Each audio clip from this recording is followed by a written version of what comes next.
Mas o Outubro Rosa também foi uma emenda que eu propus para o orçamento desse ano, no valor de R$60 mil, e uma lei. Então eu só poderia fazer uma lei, já que ele gera despesa e gasto, após a apresentação de uma emenda. Então, com a emenda, a gente apresentou a lei já está aprovada há alguns meses, desde julho, se eu não me engano, e de lá para cá eu vinha cobrando do chefe do executivo a realização do projeto.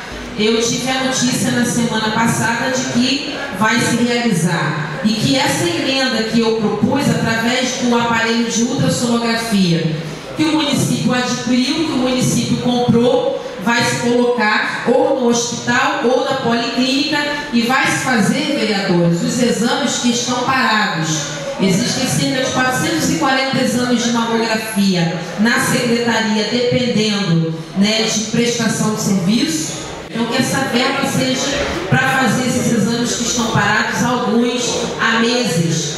Estou pedindo ao presidente para a gente iluminar a Câmara nossa também de rosa.